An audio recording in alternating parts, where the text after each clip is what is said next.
မိန်းကလေးဟာသူမရဲ့ညီမလေးကိုနေ့တိုင်းကြောင်းခေါ်လာခဲ့ပါတယ်။တနေ့မှာတော့ကလေးကတေးပေါက်ချလိုက်တဲ့အတွက်တခြားရွေးချယ်စရာမရှိဘဲစာတင်ကုန်ပေါ်မှာတင်တိုင်းမှာတဲဖို့လဲပေးလိုက်ရပါတယ်။အနက်ဆိုးကြောင့်တခြားကျောင်းသားတွေကဒေါသထွက်ပြီးသူမမှာအကျင့်စာရိတ္တမရှိဘူး။ကျောင်းကိုကိုယ့်အိမ်လိုသဘောထားနေတယ်လို့ဆွဆွဲကြပါတယ်။ဒါပေမဲ့သူမဒီလိုလုပ်ရတဲ့နောက်ွယ်မှာအကြောင်းရင်းရှိပါတယ်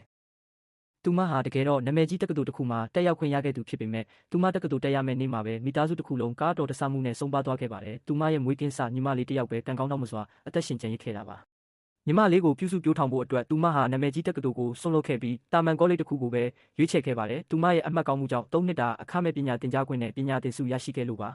။တခြားသူတွေကိုမနှောက်ယှက်မိအောင်ညီမလေးကိုအတန်းထဲခေါ်လာပြီးအပေါက်ဝမှာရရင်စာတင်ကြားခဲ့ပါတယ်။ကျောင်းဆင်းရင်လည်းငွေရဖို့အချိန်ပိုင်းလုပ်ခဲ့ပါတယ်။ဒါပေမဲ့ညီမလေးကိုတနာရီခြားတစ်ခါနှုတ်တိုက်နေရတာကြောင့်အလုပ်ရှင်ကအလုပ်မှာအာရုံမစိုက်ဘူးလို့ယူဆပြီးအလုပ်ထုတ်လိုက်တဲ့အတွက်သူမအသေးကွဲခဲ့ရပါတယ်။မျက်တောင်တစ်ခတ်အတွင်း4နှစ်တာကုန်ဆုံးသွားပြီးသူမကောလိပ်ကနေဘွဲရခဲ့ပါတယ်။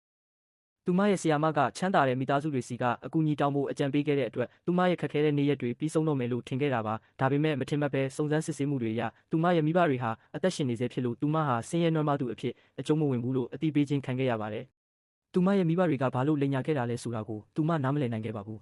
။ဝန်ထမ်းတွေပေးတဲ့လိပ်စာအတိုင်းလိုက်သွားကြည့်တဲ့အခါမှာတော့သူမရဲ့မိဘတွေနဲ့ညီမဖြစ်သူဟာအသက်ရှင်နေုံတင်မကပဲအလွန်စိန်ကြကြနေထိုင်နေတာကိုတွေ့လိုက်ရလို့ထိတ်လန့်သွားခဲ့ပါတယ်။